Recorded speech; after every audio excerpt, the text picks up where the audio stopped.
El día de hoy les voy a presentar un componente de la investigación que vengo realizando acerca de los estudios de posgrado y en particular los estudios de doctorado en el Perú, analizando un poco la oferta, la matrícula, la selectividad o admisión bajo dos grandes componentes que son la calidad y la equidad. Como se mencionó, he tenido una experiencia de más de 3 años en la SUNEDU. Justamente la mesa anterior hablaba mucho de educación superior y la regulación. Ahí es donde nace este interés por observar los posgrados y en particular los doctorados en el Perú. De hecho, la mayor parte de esfuerzos e interés se centra mucho en el pregrado, en lo que tiene que ver con regulación, pero en el momento de formulación del nuevo modelo de licenciamiento institucional, pensamos en dar un espacio a los doctorados y a las maestrías. Por eso hay un componente en el modelo que reflexiona en cuanto a criterios de calidad en el doctorado. Ahí nace un poco, nacieron estas reflexiones sobre la equidad y la calidad en los estudios de doctorado en el Perú. La pregunta que nació y que persiste como interrogante para estas investigaciones tiene que ver con la evolución de los doctorados, de su matrícula, de su composición en nuestro país. Entonces, mi presentación va a tener 4 partes. Primero, el planteamiento de la investigación, después, muy brevemente, método y datos. Comentaremos un poco los resultados y algunas reflexiones finales. Entonces, ¿por qué es importante mirar los doctorados? ¿Por qué son importantes los doctorados? Más allá del impacto probado científicamente en diversas investigaciones acerca de el desarrollo de la formación de doctores, por una parte, el desarrollo económico en los países y por otra, la expansión, el crecimiento cultural en los países, cabe distinguir 3 aspectos esenciales que caracterizan a los estudios de doctorado. El primero es un vínculo muy cercano, muy próximo y articulado entre la formación especializada y la práctica científica. ¿No es cierto? Por lo general los doctorandos se forman en un entorno en donde se genera investigación y están en una constante relación con diálogos científicos, debates científicos. En segundo lugar, el tema de la mentoría, el acompañamiento. Es tradicional en los estudios de formación doctoral que tenemos un asesor que nos va a acompañar durante este proceso y no solamente va a mirar cómo vamos avanzando, sino va a hacer un proceso de mentoría importante en cuanto a la formación en volverse investigador. Un tercer punto importante que define a los estudios de doctorado es el reflexionar acerca de la pertinencia del nuevo conocimiento a crearse con respecto a ciertos ámbitos específicos de la sociedad y esa capacidad de trasladar ese nuevo conocimiento y vincularlo con debates sociales, industriales, económicos también. Esos 3 digamos, elementos esenciales del doctorado van a ser importantes para nuestra discusión de los datos a realizar en unos momentos, ¿no? ¿Qué tendencias hay con respecto al doctorado en el Perú? Primera tendencia, existe una demanda que crece muchísimo. La matrícula en el Perú se ha multiplicado por 4 entre el 2010 y el 2020 en la última década, ¿no? Pasando de 3.100 doctorandos a más de 13.500 doctorandos en el país. Hay una explosión importante. Pero también la tendencia es a la diversificación. La demanda es cada vez más plural. Hay nuevas disciplinas en las que antes no se hacían doctorados y en Perú hoy se están haciendo doctorados, ¿no?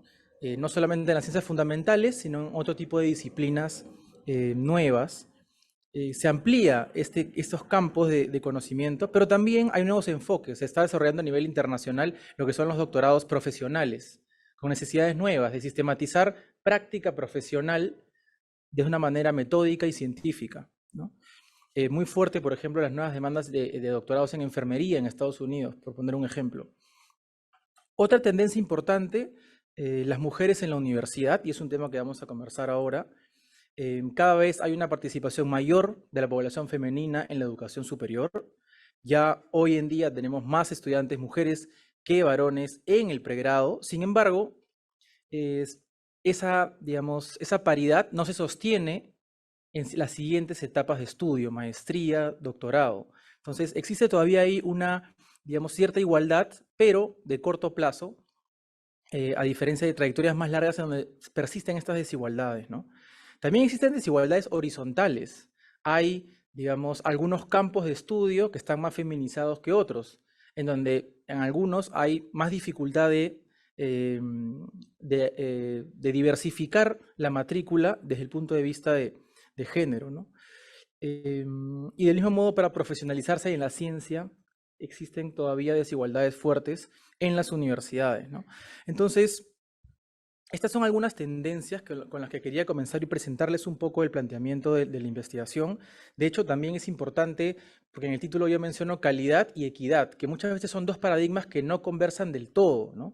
Y en la sociología de la educación superior, pero en las políticas públicas en general, hay un poco esta tensión entre el enfoque de hay que tener estándares para que los diplomas tengan un sentido, ¿no? Y sean legítimos, pero por otro lado el enfoque de equidad, y que la universidad debe ser un espacio cada vez más diverso, que refleje la diversidad de la sociedad, en donde hay un espacio para las poblaciones desfavorecidas, y en contra de la discriminación, y que sea un espacio inclusivo. Entonces, equidad y calidad no siempre conversan juntos, y a través de estos prismas justamente es que yo planteo los dos objetivos de los que les voy a presentar ahora. Primero, dar cuenta de la situación actual de la matrícula con respecto a calidad, y en segundo lugar, ¿qué cambios han habido en cuanto a la participación femenina en los doctorados en el país?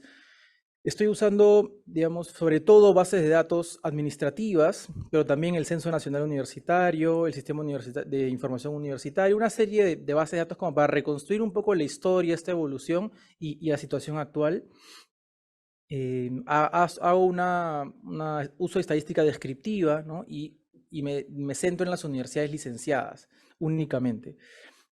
¿Cómo mido la calidad? Pues básicamente uso el indicador del ranking, ¿no? Que es un indicador compuesto, sobre todo enfocado en producción científica, impacto científico en bases de datos extranjeras, en este caso en Web of Science, y es una mirada histórica de los 80 a los años 2020. Tenemos diferentes desempeños institucionales posibles, alto, medio y bajo de las universidades, ¿no? Entonces, veamos aquí este primer gráfico que tiene que ver con el peso de la matrícula según la calidad de las instituciones. Todo lo que es amarillo es rendimiento de la universidad medio-bajo o bajo en desempeño en investigación.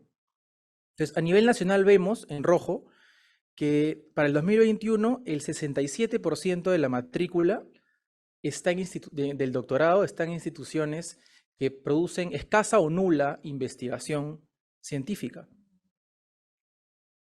Si miramos por regiones, hay una gran disparidad entre Costa Sierra Selva y Lima Metropolitana. Podemos ver diferencias internas, porque la zona andina como se diferencia un poco de las otras, pero realmente hay una diferencia importante, ¿no? Mientras que en Lima el 53% de doctorandos están en universidades con alto desempeño, que es el azul oscuro. En regiones se ve claramente que la matrícula es muy escasa con este perfil institucional. Veamos ahora algunos casos emblemáticos. En las dos universidades con más estudiantes de doctorado. La Universidad César Vallejo, con más de 4.600 estudiantes, de lejos la que tiene más estudiantes, y la Universidad Nacional Mayor de San Marcos, que tiene 757 y que es ya de por sí una universidad con mucho peso en términos de matrícula, ¿no?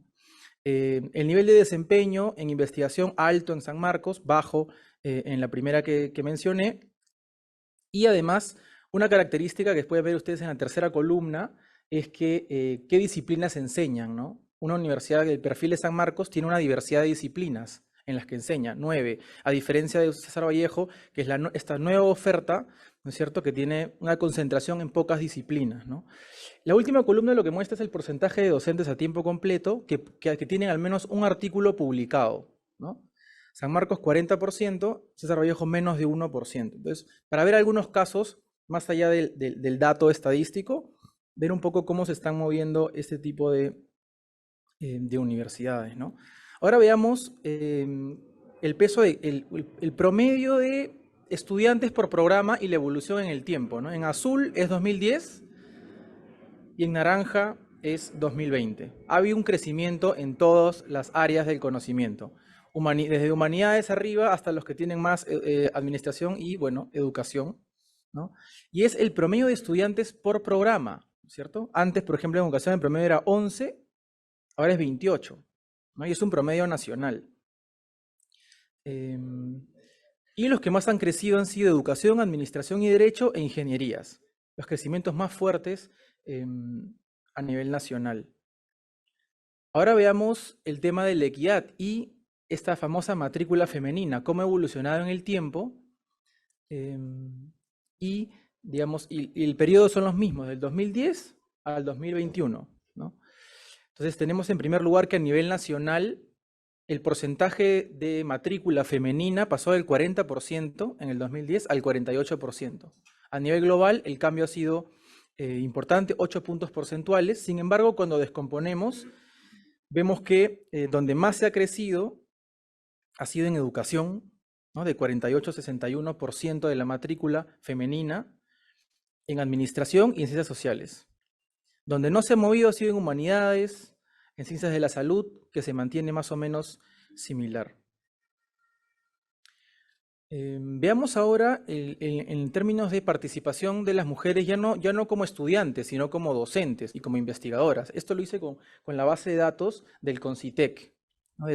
La plana de investigadores docentes en doctorados, pues vemos según la edad, en este caso, cada columna es un grupo etario, ¿no? Mientras más a la derecha vamos, mayores los investigadores. Vemos claramente ahí que en azul los hombres y en naranja las mujeres.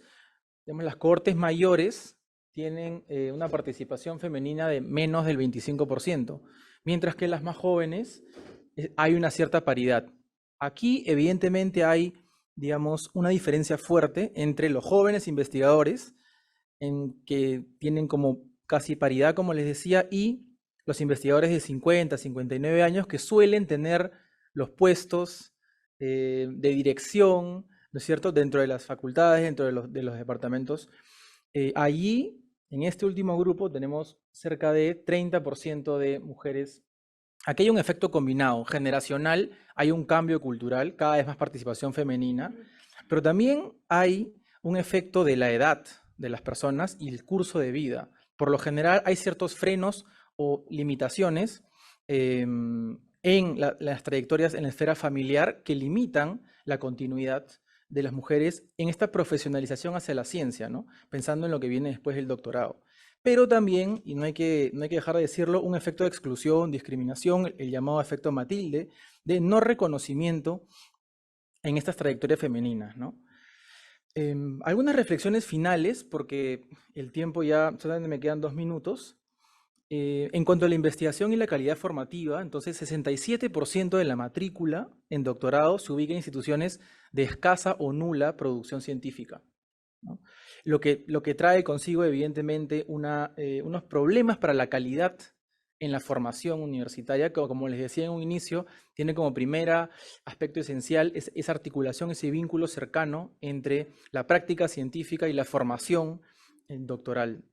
Un segundo punto, el crecimiento en la forma de concentración. El crecimiento que ha habido en la matrícula en doctorado, que les mencionaba, ha tenido una característica de concentración, ¿no? 7 de cada 10 estudiantes de doctorado están o en educación, en administración o en derecho. Esto responde a cambios normativos, ¿no?, que ven de manera positiva el hecho de tener un diploma de doctorado para ascender, especialmente en organizaciones educativas, pero también en poder judicial, etc. Entonces es bastante marcada la demanda vinculada con el ascenso en las trayectorias profesionales.